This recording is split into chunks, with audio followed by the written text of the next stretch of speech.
उत्तर प्रदेश में जीत का परचम लहराने के लिए कांग्रेस पूरा जोर लगा रही है। जहां एक तरफ कांग्रेस अध्यक्ष सोनिया गांधी ने नई टीम तैयार कर ली है, वहीं दूसरी तरफ महासचिव प्रियंका गांधी भी लगातार योगी सरकार की घेराबंदी कर रही हैं। आज भी उन्होंने ईज ऑफ डूइंग बिजनेस की रैंकिंग के बहाने सरकार को आड़े हाथों लिया और ऐसा नारा लगा डाला जिससे विकास की नहीं बल्कि बंटाधार की स्थिति बयां होती है।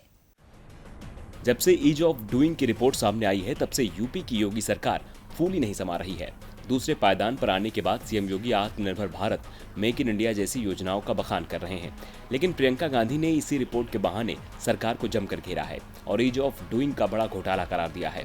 कांग्रेस महासचिव ने कहा कि यहाँ केवल ईज ऑफ डूइंग क्राइम और ईज ऑफ डूइंग घोटाला है। ईज ऑफ डूइंग बिजनेस पर यूपी सरकार का खुद की पीठ थपथपाना वैसा ही है जैसे लापता एमओयू के बल पर निवेश कराना।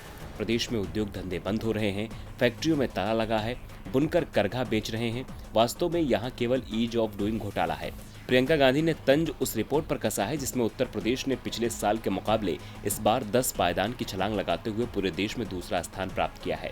इस रिपोर्ट पर सीएम योगी ने कहा था कि ease of doing business ranking में राज्य की ऊंची छलांग से ये सिद्ध हो गया कि सरकार के प्रयासों के फलस्वरूप उत्तर प्रदेश निवेशकों और कारोबारियों के लिए एक आकर्षक डेस्टिनेशन के तौर पर उभरा है।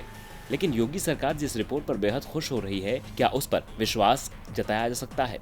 ये सवाल इसलिए क्योंकि पिछले दिनों विश्व बैंक ने ease of doing business report का प्रकाशन रोकने की घोषणा की थी, क्योंकि इसमें गड़बड़ी सामने आई थी। दरअसल डूइंग बिजनेस इंडेक्स 2018 और 2020 के आंकड़ों में हेराफेरी की बात करते हुए विश्व बैंक ने अपने इंडिपेंडेंट इंटरनल ऑडिट टीम से कहा था कि वो डाटा कलेक्शन की प्रक्रिया में ऑडिट करे और डूइंग बिजनेस और डाटा सुरक्षा की समीक्षा करे।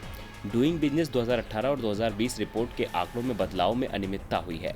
यह रिपोर्ट अक्टूबर 2017 और अक्टूबर 2019 में प्रकाशित हुई थी।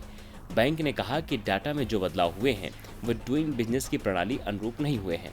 विश्व बैंक ने जब गड़बड़ी की बात की थी तब भी विपक्ष ने सरकार को घेरा था और जब रिपोर्ट आने के बाद योगी सरकार खुशी मना रही है तब भी प्रियंका ने उसे घोटाला करार दिया है। डीवी लाइव की रिपोर्ट।